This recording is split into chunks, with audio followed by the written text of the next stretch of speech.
الحمدللہ وحدہ والصلاۃ والسلام علی من لا نبی بعدہ اما بعد فاعوذ باللہ من الشیطان الرجیم بسم اللہ الرحمن الرحیم۔ السلام علیکم ناظرین، رمضان المبارک کا مہینہ ہے۔ آج الحمدللہ رب العالمین 12واں روزہ ہے اور 12ویں روزے کی سحری ٹرانسمیشن ہے، public news T V channel ہے اور ہمارا پروگرام ہے صدائے قرآن۔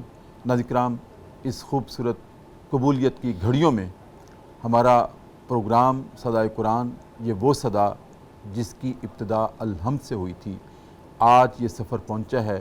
قرآن کریم کا 7واں پارہ ہے، سورہ الانعام ہے اور آیت نمبر 63 سے لے کر 67 تک کے مضامین ہماری گفتگو کا موضوع ہوں گے۔ ناظرین کرام، یہ جو اللہ رب العزت نے ہمارے لیے عبادات کا ایک سلسلہ رکھا ہے، یہ کس لیے ہے؟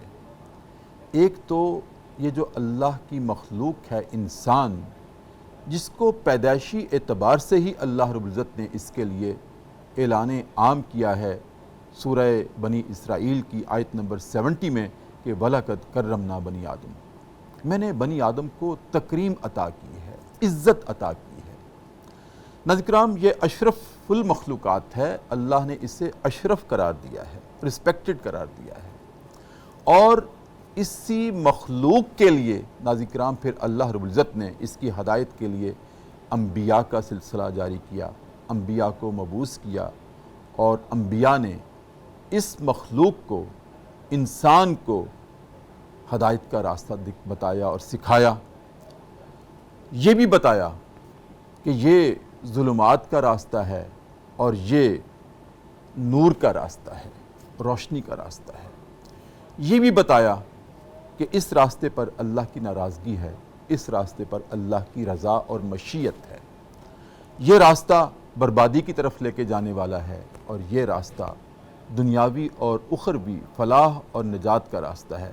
یہ سب کچھ ہمیں ناظرین کرام انبیاء نے بتایا۔ کس لیے؟ کہ جس مخلوق کو اللہ رب العزت نے اشرف قرار دیا ہے اور باعث تکریم اس کو گردانا ہے، اگر اس سے بھول چوک بھی ہو جائے، کیونکہ ہم نے اسی کے ارادہ و اختیار پر یہ ساری کائنات کا منظر اس کے سامنے رکھ دیا ہے، اب جو اس کے جی میں آئے وہی کرے۔ ہم نے صاف بتا دیا ہے کہ یہ نیکی ہے، یہ بدی ہے، اور اگر بھول چوک اس سے ہو جائے ناظرین کرام، تو اللہ رب العزت نے پھر اس کی ریمیڈی کے اعتبار سے یہ ہمیں اسلوب بتا دیے کہ تم نے دن میں 5 مرتبہ غلامانہ انداز میں میری بارگاہ میں آنا ہے، اور پھر ہاتھ باندھ کر کھڑے ہونا ہے، اور پھر سجدہ ریز ہونا ہے، اور سجدہ ریز ہونے کے بعد مجھ سے ہاتھ اٹھا کر گڑ گڑا کر اپنی غلطیوں کا اعتراف کرنا ہے، اپنی بھول چوک کا اعتراف کرنا ہے، اور مجھ سے معافی اور استغفار طلب کرنا ہے، اور میں معاف کر دوں گا۔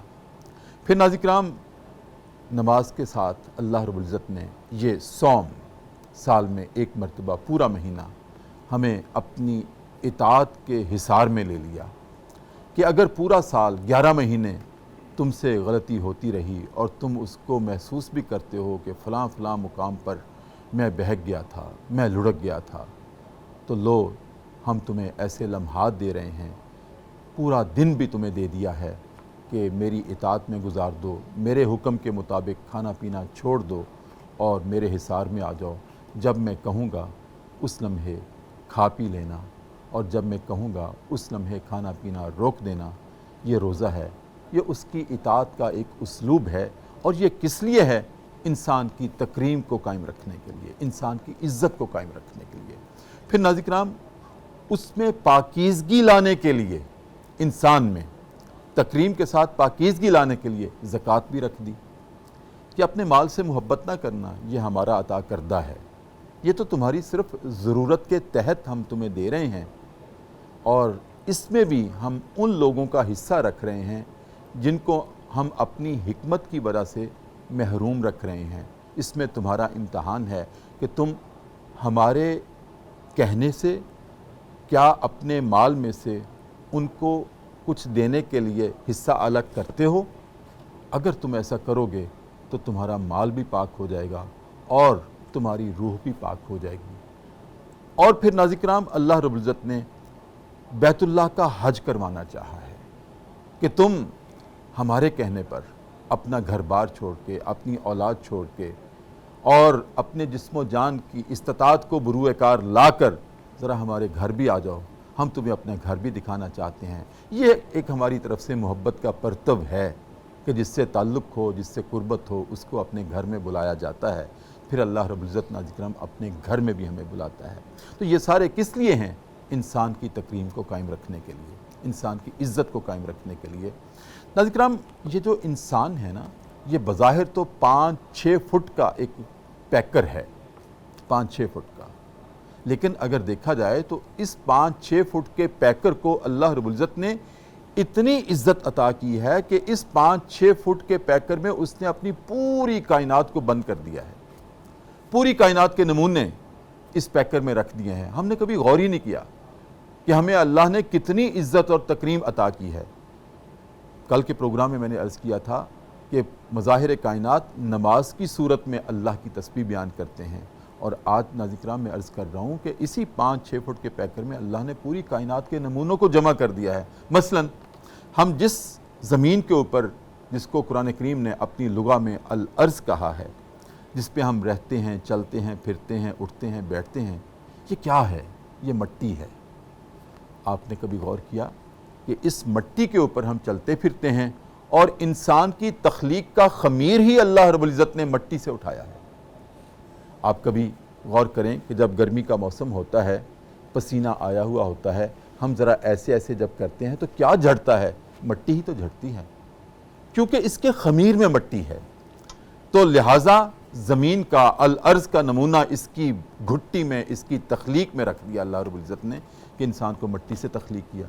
پھر ناظرین کرام آپ غور کیجئے، کائنات میں مختلف قسم کے مظاہر کائنات میں پانی ہمیں نظر آتے ہیں۔ کہیں تو میٹھا پانی ہے جو پینے کے قابل ہے، ہمارا لعاب اسی پانی کی طرح ہے، ہم اس کو بھی حلق سے گزار لیں تو کوئی ترشی ہمیں محسوس نہیں ہوتی، بالکل عام پانی کی طرح اس کا ذائقہ ہے۔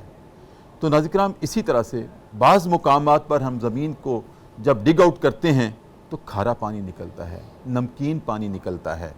آپ دیکھیں انسان کے اس پیکر میں آنکھوں سے جو پانی رواں ہوتا ہے وہ نمکین ہے۔ جس نے اپنے کبھی درد کی شدت کے ساتھ آنسو پیے ہیں اس کو معلوم ہے کہ آنکھوں سے نکلنے والا پانی نمکین ہوا کرتا ہے، آنسوؤں کا پانی نمکین ہوتا ہے۔ پھر ناظرین کرام اسی کائنات میں ہم دیکھتے ہیں کہ کہیں پانی کیمیکلائزڈ ہیں جو ہماری غذا کو ہضم کرتے ہیں۔ ہمارے پیکر میں بھی کیمیکل اور کیمیکلائزڈ پانی اللہ نے رکھ دیا کہ جو ہم غذا کھاتے ہیں اور اس کے بعد معدے میں ایک کیمیکلائزڈ پانی پیدا ہوتا ہے، لیکوڈ پیدا ہوتا ہے جو ہماری غذا کو ہضم کر دیتا ہے۔ اور کائنات میں دیکھ لیں سمندر کا پانی کیمیکلائزڈ ہے، وہ پیا نہیں جا سکتا کیونکہ اس میں کیمیکل ہے، اور جتنا بھی گاربیج پوری دنیا کا ہے وہ اس کو تہس نہس کر کے، اس کو گال کے اور اس کا نام و نشان مٹا دیتا ہے۔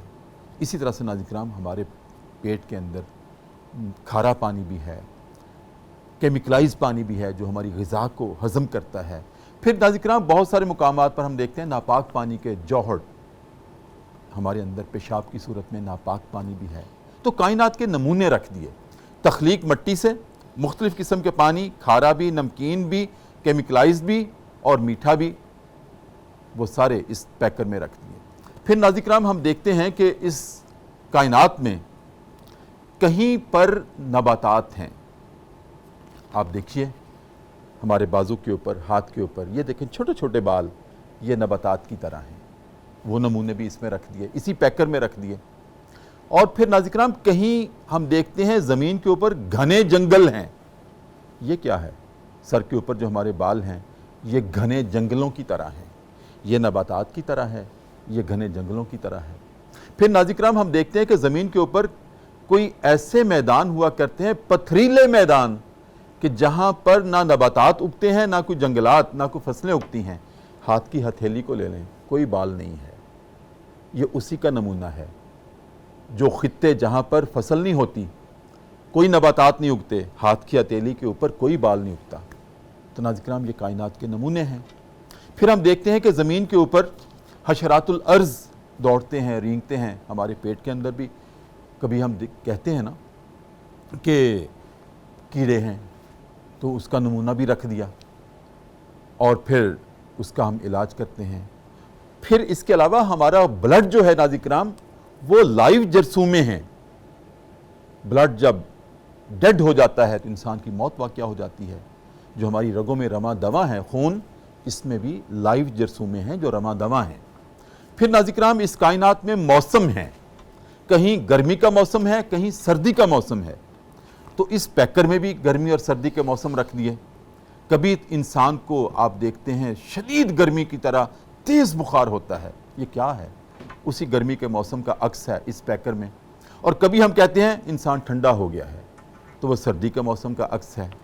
پھر ناظرین کرام آپ دیکھتے ہیں کہ ایک ہاتھ کی ہتھیلی کے اوپر ہم گھی یا مکھن کا ایک ٹکڑا رکھیں وہ پگھل جاتا ہے، کیوں؟ اس کے اندر حدت ہے۔ جیسے موسموں میں حدت ہے، اللہ نے اس پیکر میں بھی حدت رکھی ہے۔ پھر ناظرین کرام کائنات میں آپ دیکھتے ہیں کہ سورج اور چاند دو روشنی کے مینار ہیں، یہ بھی روشنی کے مینار آنکھوں کی صورت میں اللہ رب العزت نے انسان کے پیکر میں پیوست کر دیا ہے۔ تو یہ کیا ہے؟ سب کچھ پوری کائنات کے نمونے اس 5-6 فٹ کے جسم کے اندر اللہ نے سما دیے ہیں۔ پھر کائنات کے صرف نمونے اور عکس نہیں رکھے، اللہ نے اپنی ذات اور صفات کے بھی عکس اپنی اس اشرف مخلوق کے اندر رکھے ہیں۔ کیسے؟ ناظرین کرام اللہ روح کل ہے، وہ نظر نہیں آتی، اللہ نظر نہیں آتا۔ انسان کے پیکر کے اندر جو روح ہے وہ بھی نظر نہیں آتی، یہ اس کی ذات کا عکس اور نمونہ ہے کہ کتنی محبت ہے اللہ کو، کہ جس طرح کی وہ ذات ہے وہ نظر نہیں آتی، انسان کے اندر جو روح جزو ہے وہ بھی نظر نہیں آتی، وہ روح کل نظر نہیں آتی۔ پھر ناظرین کرام اللہ نے اپنی صفات کے نمونے رکھے ہیں۔ اللہ اپنی صفات میں کاملیت رکھتا ہے، یہ اس کی توحید ہے، لیکن اپنی مخلوق کو اپنی صفات کے عکس عطا کیے ہیں۔ اللہ علم رکھتا ہے، انسان بھی علم رکھتا ہے، لیکن انسان محدود ترین علم رکھتا ہے۔ اللہ بصیر ہے، وہ آگے بھی دیکھتا ہے، پیچھے بھی دیکھتا ہے، اوپر بھی دیکھتا ہے، نیچے بھی دیکھتا ہے۔ انسان ان دو آنکھوں سے صرف سامنے دیکھ سکتا ہے، لیکن اس کی صفات کا عکس تو ہے اس میں۔ وہ خبر رکھتا ہے، ہم بھی اپنی خبر رکھتے ہیں، اپنی اولاد کی، اپنے ماں باپ کی، عزیز و اقارب کی۔ اسی طرح ناظرین کرام وہ رزاق ہے، رزاقیت میں توحید ہے، وہ کاملیت ہے کہ کائنات کے ذرے ذرے کو وہ رزق پہنچاتا ہے۔ اور میں رزق صرف اپنے آپ کو یا اپنے اہل و عیال کو دے سکتا ہوں، لیکن وہ صفت کا عکس ضرور اللہ نے رکھا ہے۔ یہ اس کے اشرف ہونے کے دلائل ہیں۔ تو ناظرین کرام یہ جو عبادات ہیں، نماز ہے، روزہ ہے، حج ہے، زکوٰۃ ہے، یا حقوق اللہ ہیں، حقوق العباد ہیں، امر بالمعروف ہے، نہی عن المنکر ہے، یہ سب کچھ کیا ہے؟ یہ اللہ نے جو انسان کو تکریم عطا کی ہے اس کے دوام کے بہانے ہیں سارے، کہ وہ باقی رہے، ہمیشگی اختیار کرے انسان کی عزت، اور کہیں بھی انسان کی عزت کم نہ ہونے پائے، یہ سب کچھ اس کے لیے کیا ہے۔ ناظرین کرام بڑھتے ہیں اپنے پروگرام صدائے قرآن کے سبق کی طرف۔ آج جیسے میں نے عرض کیا ہے ہمارا سبق ہے قرآن کریم کا 7واں پارہ ہے اور سورہ الانعام ہے، آیت نمبر 63 سے لے کر 67 تک کے مضامین ہیں۔ سب سے پہلے ناظرین کرام آئیے ہم اس سبق کی تلاوت سماعت کرتے ہیں امام حرمین شریفین قاری عبدالرحمن السدیس کی آواز میں۔ بسم اللہ الرحمن الرحیم۔ اے ہمارے حبیب، ان سے پوچھیں صحرا اور سمندر کی تاریکیوں میں کون ہے جو تمہیں خطرات سے بچا لاتا ہے؟ کون ہے جس کے حضور تم مصیبت کے وقت گڑ گڑا کر اور چپ کے دعائیں مانگتے ہو؟ کس سے کہتے ہو کہ اگر اس مصیبت سے تو نے ہم کو بچا لیا تو ہم ضرور تیرے شکر گزار ہو جائیں گے؟ اے ہمارے حبیب، ان سے فرمائیں اللہ ہی تمہیں اس مصیبت سے اور اس کے علاوہ بھی ہر مصیبت سے نجات عطا کرتا ہے، پھر بھی تم دوسروں کو اس کا شریک ٹھہراتے ہو۔ اے ہمارے حبیب، ان سے فرمائیں وہ اس پر پوری طرح قادر ہے کہ تم پر اوپر سے کوئی عذاب نازل کر دے یا تمہارے قدموں کے نیچے سے زمین کو کھینچ کر تمہیں تباہ و برباد کر دے، یا تمہارے گروہوں میں تم کو تقسیم کر کے ایک گروہ کو دوسرے گروہ کی طاقت کا مزہ چکھوا دے۔ دیکھو ہم کس طرح بار بار مختلف طریقوں سے اپنی نشانیاں ان کے سامنے پیش کر رہے ہیں تاکہ یہ حقیقت کو سمجھ لیں۔ آپ کی قوم جس کا انکار کر رہی ہے وہ حقیقت ہے۔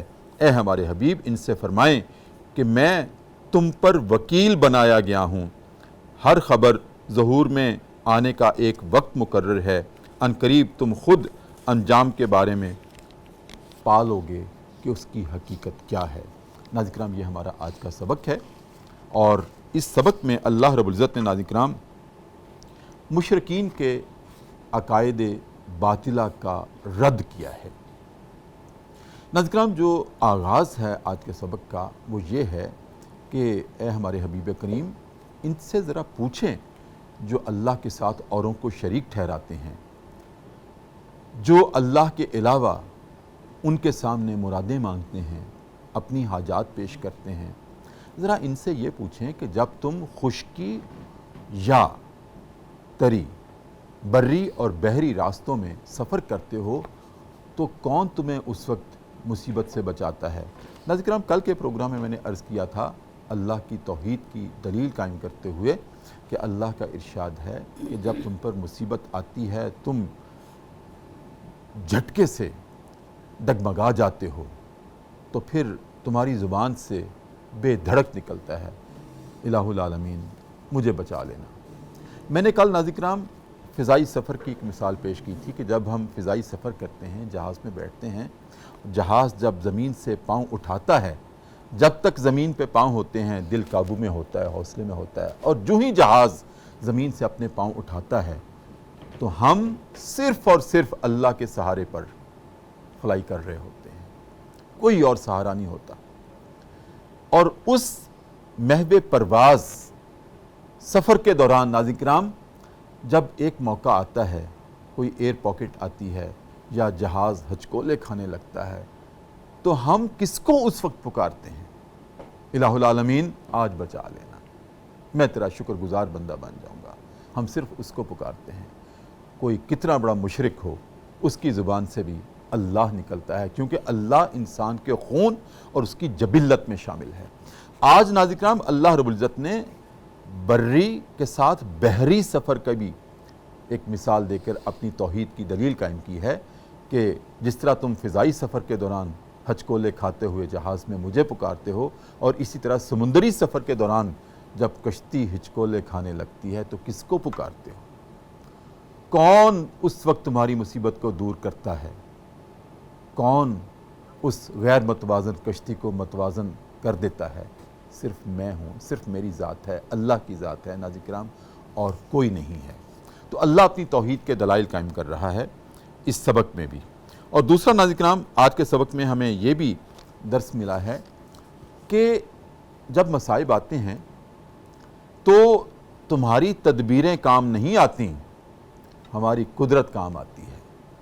کوئی بیماری ہو یا کوئی مصیبت ہو یا کسی طرح کا بھی تمہیں کوئی خطرہ لاحق ہو، تمہاری تدبیر تمہاری کوشش کی حد تک تو ہو سکتی ہے، اس کے نتائج ہمارے سپرد ہیں۔ ناظرین کرام، انسان جب بیمار ہوتا ہے شریعت کا تقاضا ہے، اسی نے ہمیں کہا ہے کہ تم نے علاج کروانا ہے، لیکن کوئی میڈیسن کے اوپر اکتفا نہ کرے کہ میں میڈیسن لوں گا تو میں ٹھیک ہو جاؤں گا۔ شفا دینے والی ذات میڈیسن کھانے کے بعد بھی اللہ کی ذات ہے۔ ناظرین کرام، کبھی آپ غور کریں کہ میرے سر میں بھی درد ہے، آپ کے سر میں بھی درد ہے، میں نے بھی پیناڈول لی ہے ٹیبلٹ، آپ نے بھی پیناڈول لی ہے، دونوں کے سر میں درد ہے، دونوں کے سر کی درد ٹھیک ہو جانی چاہیے، لیکن ہوتا کیا ہے؟ آپ کی درد ٹھیک ہو گئی، میری نہیں ہوئی۔ تو اس کا کیا مطلب ہے؟ کہ شفا پیناڈول میں نہیں ہے، شفا میڈیسن میں نہیں ہے، شفا اس کے ہاتھ میں ہے۔ یہ تو ایک ہیلا تھا جو اس نے کہا تھا تم نے کرنا ہے، نتائج میرے ہی سپرد ہے۔ ناظرین کرام، یہ سبق ہے آج پروگرام صدائے قرآن میں۔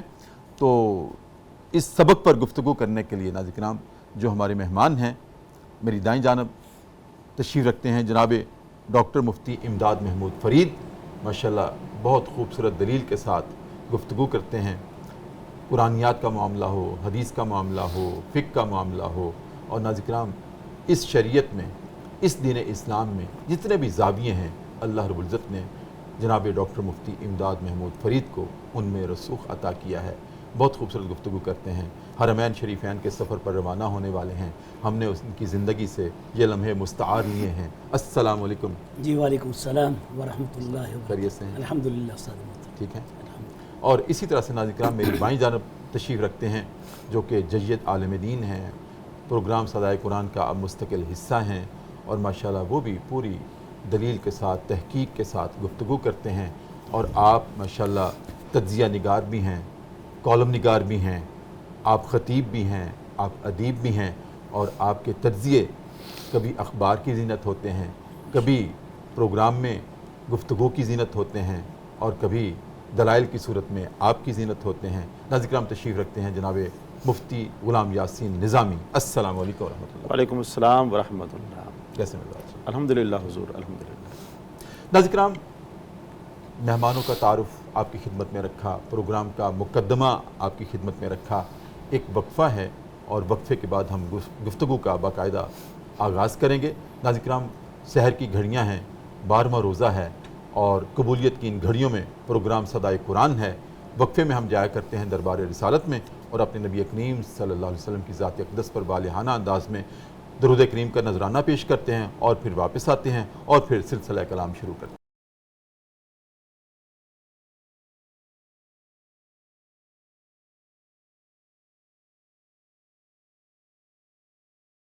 وقفے کے بعد ناظرین کرام دوبارہ آپ کی خدمت میں حاضر ہیں۔ Public news T V channel ہے، سحر کی خوبصورت قبولیت کی گھڑیاں ہیں، 12واں روزہ ہے، اور 12ویں روزے کی public news T V channel پر افطار کی خصوصی ٹرانسمیشن ہے، اور اس ٹرانسمیشن میں ہمارا خصوصی پروگرام ہے صدائے قرآن۔ ناظرین کرام، آج ہمارا سبق جیسے میں نے عرض کیا ہے کہ قرآن کریم کا پوری ترتیب اور تسلسل کے ساتھ 7واں پارہ ہے، سورہ الانعام ہے، اور آیت نمبر 63 سے لے کر 67 تک کے مضامین ہیں۔ تو گفتگو کا آغاز کرتے ہیں۔ جناب ڈاکٹر مفتی امداد محمود فرید، مفتی صاحب، میں نے مقدمے میں یہ بات آپ کے سامنے رکھی کہ انسان ہے نا، آزمائش کے لیے کبھی اس پر ابتلائیں آتی ہیں، کبھی آزمائشیں آتی ہیں، کبھی مصائب آتے ہیں، کبھی پریشانیاں آتی ہیں، تو وہ انسان جو ہے کبھی کبھی غیر اللہ کو پکارتا ہے۔ جب غیر اللہ کو پکارتا ہے، اس پر اللہ رب العزت نے اسی انسان کے ضمیر کو جھنجھوڑا ہے کہ اب تم غیر اللہ کو پکارتے ہو، اور جب تم بے سہارا ہوتے ہو بری اور بحری سفر میں، اور جب ایسے حالات ہوتے ہیں تمہیں کوئی سہارا دوسرا نظر نہیں آتا، پھر تمہاری زبان سے بے دھڑک میری ذات کا نام نکلتا ہے، تو اب تم کیوں دوسروں کو پکارتے ہو؟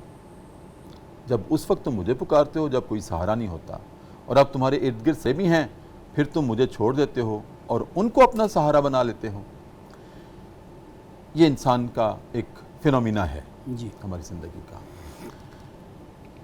مفصل سوال ہمارے ناظرین کی رہنمائی کے لیے یہ بھی ہے کہ جب ہر مصیبت کا مداوا اللہ کے پاس ہے، ہر بیماری کا مداوا بھی اللہ کے پاس ہے، ٹھیک ہے، کس کو کب شفا دینی ہے، کس کو کتنی زندگی دینی ہے، کس کو کب اور کہاں موت دینی ہے، کس کو کتنا رزق دینا ہے، کس سے کتنا رزق چھیننا ہے، جب ہر فیصلہ اللہ کے پاس ہے، تو پھر مجھے یہ کیوں کہا جاتا ہے کہ بیماری میں تم نے اپنا علاج کروانا ہے، تم نے مداوا بھی کرنا ہے، تم نے تدبیر بھی کرنی ہے، تقدیر تو اس کے ہاتھ میں ہے۔ بسم اللہ الرحمن الرحیم۔ اللہم لک الحمد کما ینبغی لجلال وجہک وعظیم سلطانک ومجدک وشأنک وقوتک وجبروتک، وصلی اللہ علی نبینا محمد وعلی آلہ واصحابہ وبارک وسلم تسلیما کثیرا۔ نہایت واجب الکرام استاد محترم، سامعین کرام و ناظرین کرام، رمضان المبارک کی دوسرے عشرے کی یہ ساعات بڑی قبولیت کی ساعت ہیں، جس میں ہم سب اللہ تعالیٰ کی طرف متوجہ ہیں، اور اللہ تعالیٰ سے خیر کی امید رکھتے ہیں کہ اللہ تعالیٰ جمیع امت پر اپنی خصوصی رحمتیں نازل فرمائے۔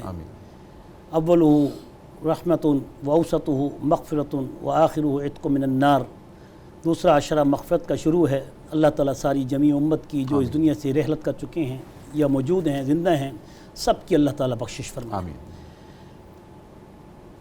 جو آیات کریمہ جو اس آج کی صدائے قرآن کے اندر تلاوت کی گئی ہیں اور صدائے قرآن کی اس مجلس میں تلاوتاً پیش کی گئی ہیں، اور ان میں آپ نے مقدمہ بڑا خوبصورت طریقے سے پیش کر دیا ہے، یہ ساری بات پھر اسی ایک حدیث پر آ کے سمٹ جاتی ہے، سمجھنے میں آسان ہو جاتی ہے، کہ جس میں آپ صلی اللہ علیہ وسلم کا فرمان مبارک کہ الا ان نفسا لن تموت حتی تستکمل رزقها واتقوا اللہ واجملوا فی الطلب وتوکلوا علیہ۔ یہاں ایک بات پھر وہی آ گئی کہ اسباب کی دنیا میں ہم رہ رہے ہیں، اور اللہ تعالیٰ مسبب الاسباب ہے۔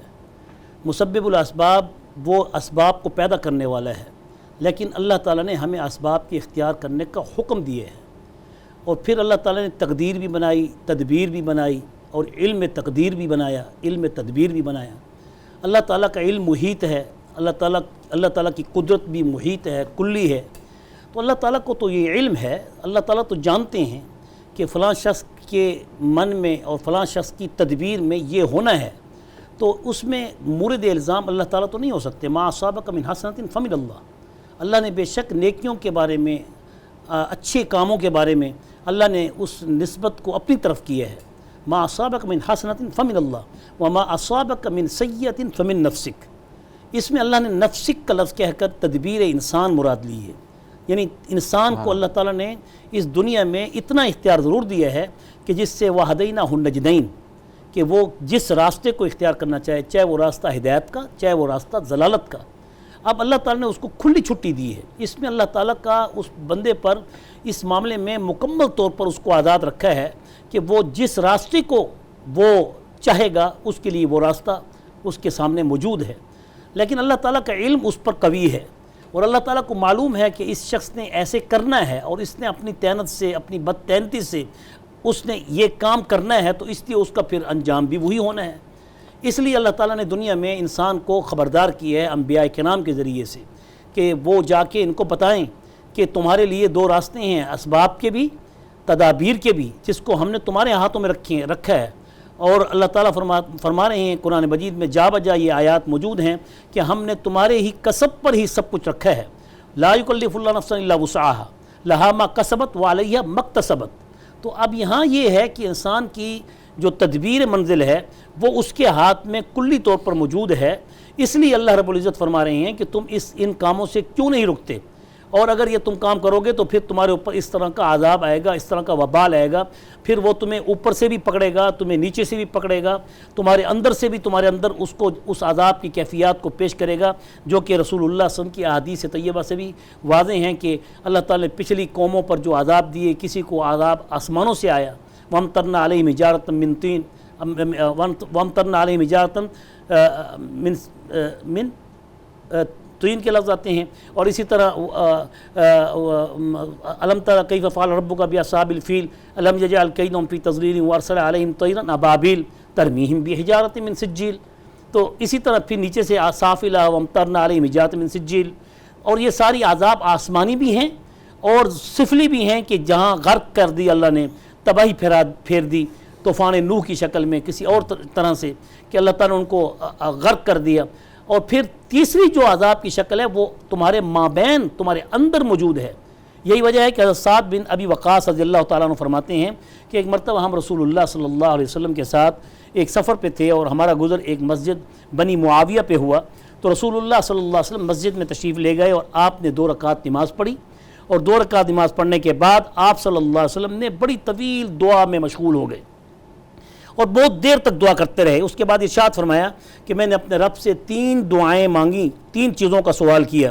ایک یہ کہ میری امت کو بیک وقت غرق ہونے سے بچا، جیسے پچھلی قوموں کو تو نے بیک وقت غرق کر دیا، تو اللہ نے میری اس دعا کو بھی قبول کر دیا کہ کوئی ایسا عذاب نہیں آئے گا کہ ساری امت جو امت دعوت ہے اور امت اجابت ہے، یعنی مسلمان بھی ہیں اور کافر بھی ہیں، دونوں حضور کی امتیں ہیں، ان سب کو بیک وقت اللہ تعالیٰ ہلاک نہیں کرے گا۔ اور اسی طرح دوسری دعا اللہ تعالیٰ نے رسول اللہ صلی اللہ علیہ وسلم نے اللہ تعالیٰ سے یہ مانگی کہ اللہ میری امت پر بیک وقت اکٹھا قحط اور بھوک افلاس بھی نہ کرنا، وہ بھی اللہ تعالیٰ نے وہ دعا قبول کر لی۔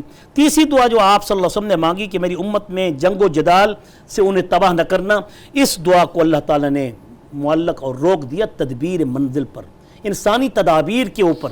اور اللہ تعالیٰ نے کہا کہ وَلَا تَفَرَّقُوا وَلَا تَنَازَعُوا فَتَفْشَلُوا وَتَذْهَبَ رِيحُكُمْ وَاصْبِرُوا۔ سیدنا عمر فاروق رضی اللہ تعالیٰ عنہ عبداللہ ابن عمر فرماتے ہیں رضی اللہ تعالیٰ عنہ کہ اس میں جو دعا ہے وہ اصل میں تیسری دعا کا مقصد یہ ہے جو رسول اللہ صلی اللہ علیہ وسلم نے کسی اور موقع پر بھی اس کو پیش کیا ہے کہ جو تمہارے ماں بہن جو فساد ہوگا وہ میری امت میں کسی کو تمہارے اوپر دشمن کو مسلط کر دیا جائے گا، کسی جو یہ ارشاد ہے کہ تمہارے اندر گروہ پیدا کر دیں ایسے گے، گروہ پھر پیدا ایک کر گروہ دیے تم جائیں پر گے، غالب آئے یا گا۔ تمہارے اوپر ایک ایسے حاکم کو مسلط کر دیا جائے گا جو تم پہ ظلم کرے گا، اور یا تمہارے اوپر کوئی ایسی حکومتیں مسلط کر دی جائیں گی جیسے آج ہمارے اوپر سپر پاور طاقتیں نام نہاد جو اس وقت ہمارے اوپر مسلط ہیں، جو ہم آئی ایم ایف کے شکنجے میں جکڑے ہوئے ہیں، اور یہ سب کچھ ہمارے اعمال کی شامت ہے، جو کہ مقولہ ہے اعمالکم اموالکم، حدیث تو نہیں کہ تمہارے جیسے اعمال ہوں گے ویسے تمہارے حکمران ہوں گے۔ آج وہی کیفیت ہم اس سے دوچار ہیں، اور ہمیں ابھی بھی اس پر کوئی بھی اللہ تعالیٰ کی طرف رجوع کرنے کے لیے وہ ہمت نہیں ہو رہی کہ جب تم ایسے گناہ کرو کہ جن گناہوں میں تو ساری امت مشغول ہو، تو پھر وَتُوبُوا إِلَى اللَّهِ جَمِيعًا أَيُّهَا الْمُؤْمِنُونَ لَعَلَّكُمْ تُفْلِحُونَ، مومنوں اگر تم فلاح پانا چاہتے ہو، جب تم ایسے گناہ کرو جو اجتماعی ہوں، تو پھر تمہیں مل کر اللہ کے سامنے توبہ طیب ہونا ہوگا اور توبہ کرنی ہوگی۔ بہت شکریہ مفتی صاحب اس خوبصورت آغاز کا اور گفتگو کا۔ ناظرین کرام، بہت خوبصورت گفتگو، اور یہ وہ نکتے نہیں جو تم کو کتابوں میں ملیں۔ میں عرض کیا کرتا ہوں، سحر کی گھڑیاں ہیں، رمضان المبارک کا مہینہ ہے، 12واں روزہ ہے، public news T V channel ہے، صدائے قرآن ہے، وقفہ ہے۔ ایک مرتبہ پھر اور چلتے ہیں دربار رسالت میں، اور اپنے نبی کریم صلی اللہ علیہ وسلم کی ذات اقدس پر والہانہ انداز میں درود کریم کا نذرانہ پیش کر کے واپس۔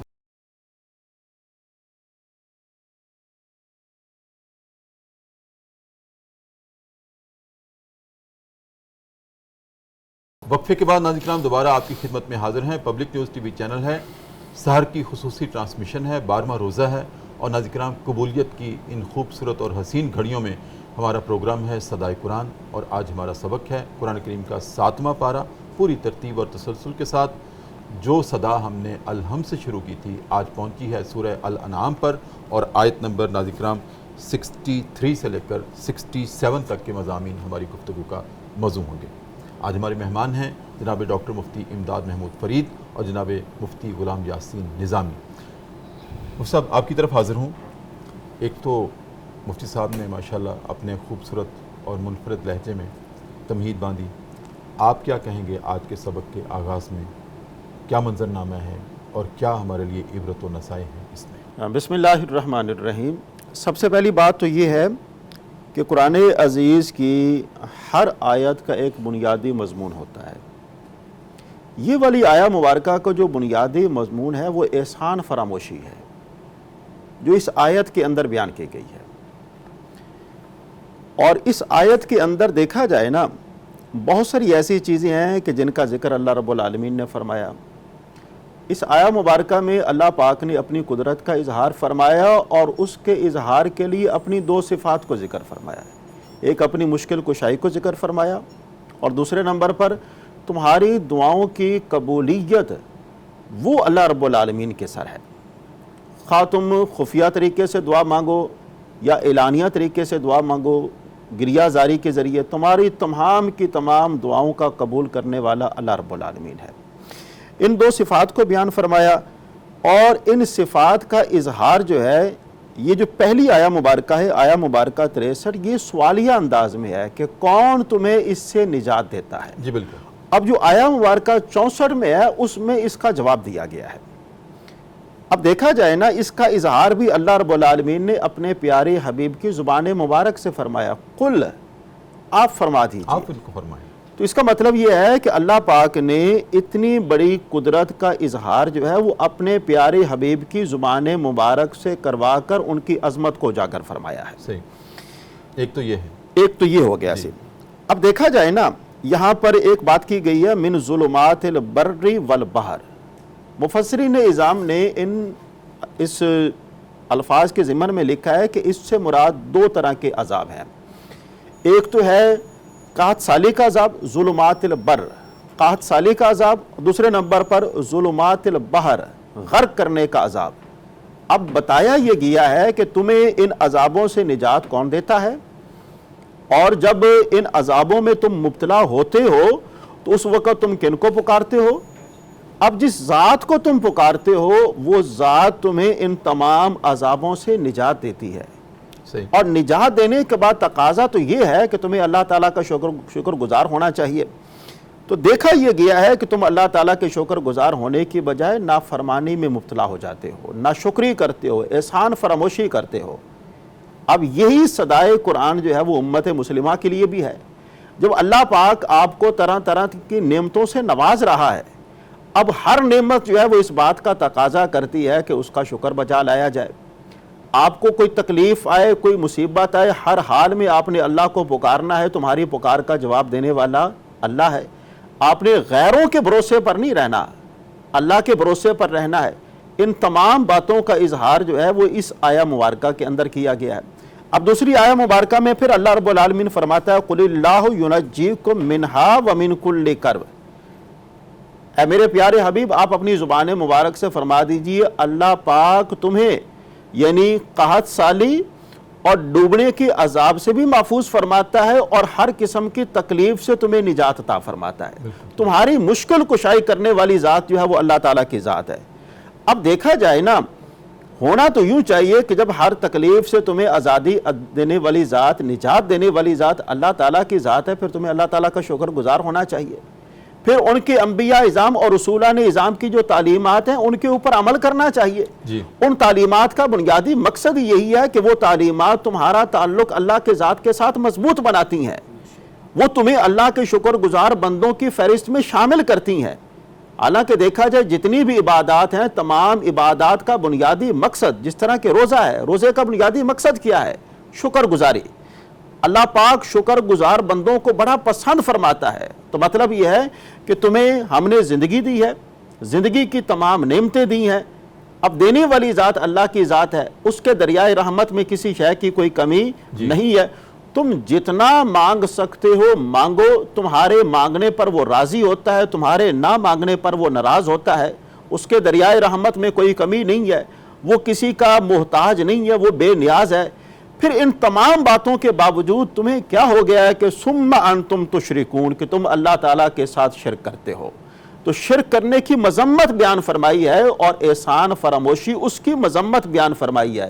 اور اللہ پاک نے ان دونوں آیات مقدسہ کے اندر اس بات کا اظہار فرمایا ہے کہ دیکھو، تمام معاملات کے اوپر قدرت رکھنے والی ذات اللہ تعالیٰ کی ذات ہے. جس طرح کہ مفتی صاحب نے حدیث پاک کے اندر بیان کیا ہے، اس حدیث پاک کے اندر 3 دعائیں ہیں، ایک قحط سالی کی، اور ایک غرق کرنے کی، اور تیسرے نمبر پر باہم فساد، قتل و غارت گری، جدال وغیرہ. اب پہلی 2 دعائیں تو اللہ رب العالمین نے آپ صلی اللہ علیہ وآلہ وسلم کی نسبت سے قبول فرمائے. اب تیسری دعا جو ہے اللہ پاک کے پیارے، اس میں حکمت ہے، اس میں حکمت ہے. اللہ پاک نے اس میں اپنی حکمت کو پیش نظر رکھا ہے. تو سر اس کے اندر ہمارے لیے درس قرآن یہ ہے کہ ہمیں ہر حال میں اللہ رب العالمین کو پکارنا چاہیے. ہماری تمام کے تمام مشکلات سے نجات دینے والی ذات اللہ تعالیٰ کی ذات ہے، اور ہمیں ہر حال میں اللہ تعالیٰ کا شکر ادا کرنا چاہیے، خواہ خوشی کی حالت ہو خواہ غم کی حالت ہو، دونوں حالتوں میں ہمیں اللہ کا شکر گزار بندہ بننا چاہیے. اگر ہم ایسا نہیں کریں گے تو قرآن عزیز کے اندر سابقہ جتنی بھی اقوام ہیں جن کی تباہی و بربادی کا ذکر کیا گیا ہے، وہ ہمارے لیے باعث عبرت بھی ہے، باعث نصیحت بھی ہے. اس کی بنیادی وجہ بھی یہی ہے، وہ تباہ و برباد کیوں ہوئی ہیں؟ وہ اللہ کی ناشکری کرنے کی وجہ سے تباہ و برباد ہوئی ہیں. تو اس کے اندر ہمارے لیے صدائے قرآن یہ ہے، اللہ کے ساتھ اگر اپنا تعلق مضبوط بنانا چاہتے ہیں تو ہر حال میں آپ کو اللہ کا شکر ادا کرنا ہوگا، خواہ تکلیف کا عالم ہو خواہ غم کا عالم ہو. دیکھیے اللہ کے پیارے رسول صلی اللہ علیہ وآلہ وسلم کو اللہ پاک نے کتنا بڑا منصب عطا فرمایا ہے. آپ امام الانبیاء بھی ہیں اور امام الرسل بھی ہیں. آپ سے پوچھا گیا آپ اپنے آپ کو کیا کہلوانا پسند کرتے ہیں، تو آپ آگے جواب دیتے ہیں میں اپنے آپ کو اللہ کا بندہ کہلوانا پسند کرتا ہوں، مجھے یہ بات بہت زیادہ عزیز ہے. تو ان دونوں آیات مقدسہ کے اندر اسی بات کو پیش نظر رکھ کر امت محمدیہ کو اس بات کا درس دیا گیا ہے کہ اگر تم اللہ تعالیٰ کے ساتھ اپنا تعلق مضبوط بنانا چاہتے ہو تاکہ تکلیف میں اور خوشی میں تمہاری تمام کی تمام دعاؤں کو وہ قبول کرے، پھر اس کا طریقہ یہ ہے کہ تمہیں اللہ تعالیٰ کا شکر ادا کرنا ہوگا. جو جتنا زیادہ شکر ادا کرے گا وہ اللہ رب العالمین کے شکر گزار بندوں میں شامل فرما لے گا. بالکل ٹھیک. ناظرین کرام، یہاں اگر ہم غور کریں تو جناب ڈاکٹر مفتی امداد محمود فرید نے اور جناب مفتی غلام یاسین نظامی نے ہماری یہی رہنمائی کی ہے کہ یہ جو اللہ رب العزت کی طرف سے ابتلائیں ہیں، آزمائشیں ہیں، مصائب ہیں، آلام ہیں، اس پر پکارا اسی کو جائے، اور پکارنے کے ساتھ ساتھ جب وہ مصائب ہم سے اللہ دور کر دے تو اس کا شکر بھی ادا کیا جائے. اور جتنا کوئی اللہ کا شکر ادا کرے گا، جتنا اعتراف کرے گا کہ الہ العالمین میں تو بے بس تھا، میں کچھ نہیں کر سکتا تھا، میں کسی اپنی مصیبت کو ٹال نہیں سکتا تھا، میں اس مصیبت کے اور بیماری کے دائرے سے نکل نہیں سکتا تھا، الہ العالمین نجات دینے والے تو آپ ہیں، پھر اللہ کا جتنا شکر ادا کیا جاتا ہے تو اتنا ہی اللہ اور بھی ہمیں عطا کرتا ہے، یہ اس کا فیصلہ ہے۔ آج کے سبق میں ناظرین کرام ایک اور بات آداب معاشرت کے اعتبار سے ہمیں بتائی گئی ہے، سکھلائی گئی ہے، اور وسیلہ اپنے نبی کریم صلی اللہ علیہ وآلہ وسلم کو ہی بنایا گیا ہے کہ اے ہمارے حبیب، ایک اور بات اس کی ہم آپ کو تلقین کر رہے ہیں، اور اصل میں تلقین کرنا آپ کی امت کو ہے آپ کے ذریعے سے۔ سبحان وہ کیا ہے؟ وہ یہ ہے کہ جہاں کسی ایسی مجلس میں میری مخالفت کی بات ہو رہی ہو، میری دشمنی کی بات ہو رہی ہو، اللہ اکبر، اللہ شریعت سے روگردانی کی بات ہو رہی ہو، استہزاء ہو رہا ہو، کس بیانی ہو رہی ہو، اے نبی آپ نے وہاں نہیں رکنا، وہاں نہیں ٹھہرنا، وہاں نہیں بیٹھنا۔ اب آپ کو خطاب کر کے درس ہمیں دیا جا رہا ہے، ورنہ نبی کریم صلی اللہ علیہ وسلم سے ناظرین کرام یہ ہو ہی نہیں سکتا کہ آپ سے تو احتمال بھی نہیں ہو سکتا کسی ایسی مجلس میں آپ تشریف رکھیں، کہنا ہمیں مقصود ہے۔ تو وہ سبق کیا ہے کہ ایسی مجلس، ایسی گیدرنگ یا ایسے احباب کی کوئی میٹنگ ہو یا بیٹھ کے اکٹھے بات ہو رہی ہو جہاں اللہ کی نافرمانی کی بات ہو رہی ہو، تو ہمیں کہا جا رہا ہے تم نے وہاں نہیں بیٹھنا۔ کب تک؟ اول تو احتراز کرنا چاہیے اس مجلس سے، اور اگر کوئی ضروری بات وہاں کسی سے کرنی بھی ہے، معاملات زندگی ہیں، ایسا معاملہ پیش آ سکتا ہے کسی ایسے شخص سے بات کرنی جو اس مجلس میں شریک ہے، تب تک تم اس مجلس میں نہ بیٹھنا۔ ہمیں کہا جا رہا ہے جب تک کہ وہ اللہ کی نافرمانی کی بات کو چھوڑ کر کسی اور بات میں مشغول نہ ہو جائیں، پھر تمہیں اجازت ہے۔ دیکھیں اللہ رب العزت نے تخفیف بھی ہمیں دی ہے کہ پھر تمہیں اجازت ہے، پھر جا کے جس سے بات کرنا چاہتے ہو تم کر لینا، لیکن اس وقت تک نہ بات کرنا تاکہ نافرمانی کے عذاب کی زد میں تم بھی نہ آ جاؤ۔ ناظرین کرام، کس قدر اللہ رب العزت نے ہمیں ہر حال میں بچانا چاہا ہے، اپنی عذاب کی صورت سے بھی، اپنی ناراضگی کی صورت سے بھی، اور ہر معاملے میں ہمارا ہاتھ پکڑ کر ہمیں تلقین کی جا رہی ہے، اور ساتھ پھر یہ بھی اللہ رب العزت کی طرف سے فرمان جاری ہوتا ہے کہ دیکھو لوگو، ہم کس طرح سے بات کو کھول کھول کر تمہارے سامنے رکھتے ہیں تاکہ تم لوٹ آؤ، تاکہ تم نصیحت اختیار کر لو، تاکہ تم درس سے عبرت حاصل کر لو، اور تاکہ تم ہماری طرف آ جاؤ۔ ناظرین کرام، ایک پروگرام کے دوران ہم نے بات کی تھی کہ جیسے دنیا کا کوئی محبت کرنے والا ہر زاویے سے چاہتا ہے کہ اس کا محبوب اس کا ہو جائے، اللہ بھی ہر زاویے سے، ہر دائرے سے یہ کوشش کرنا چاہتا ہے اور یہ باز و تلقین کرنا چاہتا ہے کہ میرا بندہ بس میرا ہی رہے، یہ اور کسی طرف نہ بھٹکے۔ ناظرین کرام، جس طرح سحر کی گھڑیاں اپنے اختتام کی طرف گامزن ہیں، پروگرام صدائے قرآن بھی public news T V channel سے اپنے اختتام کی طرف گامزن ہے، لیکن اختتام سے پہلے آپ کے سامنے پروگرام میں کلام پیش کیا جائے گا، اور کلام پیش کرنے کے لیے تشریف لا رہے ہیں جناب محمد نبید اکرم، جن کو اللہ رب العزت نے ناظرین کرام ایک خصوصی رنگ دیا ہے کلام پیش کرنے کا، بارگاہ نبوت میں حاضری پیش کرنے کا، نبی کریم صلی اللہ علیہ وسلم کی توصیف کرنے کا، آپ کی مدحت کرنے کا۔ اللہ رب العزت نے ان کی آواز میں ایک رچاؤ نصیب کیا ہے۔ تشریف لائیں گے، ہم ان سے کلام سنیں گے، اور اس کے بعد ناظرین کرام پروگرام صدائے قرآن اپنے اختتام کو پہنچے گا۔ اپنے میزبان ڈاکٹر محمد طاہر مصطفیٰ کو اجازت دیجیے، کل انشاءاللہ انہی سعادت کی گھڑیوں میں اگلے سبق کے ساتھ آپ کی خدمت میں حاضر ہوں گے۔ تب تک کے لیے اجازت، اللہ حافظ۔ بلغ العلا بکمالہ کشف الدجا بجمالہ حسنت جمیع خصالہ صلو علیہ وآلہ صلو علیہ وآلہ وہ جو چاہے چاند کو توڑ دے،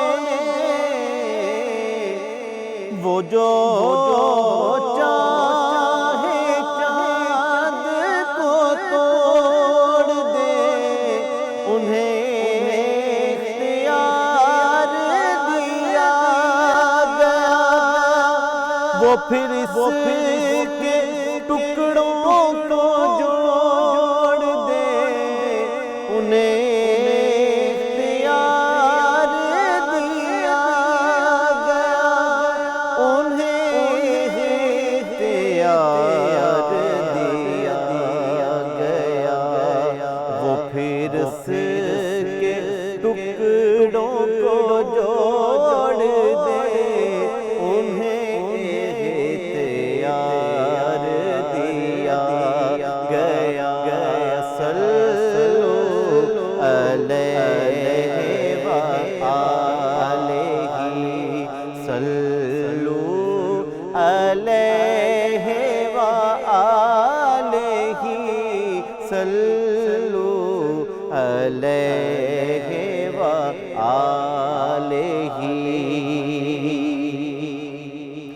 جو علی کی عصر قضا ہوئی تو وہ وقت پر ہی ادا ہوئی، جو علی کی عصر قضا ہوئی تو وہ وقت پر ہی ادا ہوئی، چھپے آفتاب کو موڑ دے، انہیں اختیار دیا گیا، انہیں اختیار دیا گیا، چھپے آفتاب کو موڑ دے، انہیں اختیار دیا گیا۔ صلو علیہ وآلہ، صلو علیہ وآلہ، صلو علیہ وآلہ۔ اور کروں تیرے نام پہ جان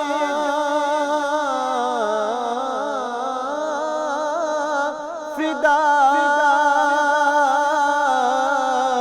نہ بس ایک جان دو جہاں فدا، کروں تیرے نام پہ جان فدا، نہ بس ایک جان دو جہاں فدا، دو جہاں سے بھی نہیں جی بھرا، کروں کیا کروڑوں جہاں نہیں، کروں کیا کروڑوں جہاں نہیں، دو جہاں سے بھی نہیں جی بھرا، کروں کیا کروڑوں جہاں نہیں۔ صلو علیہ وآلہ، صلو علیہ وآلہ،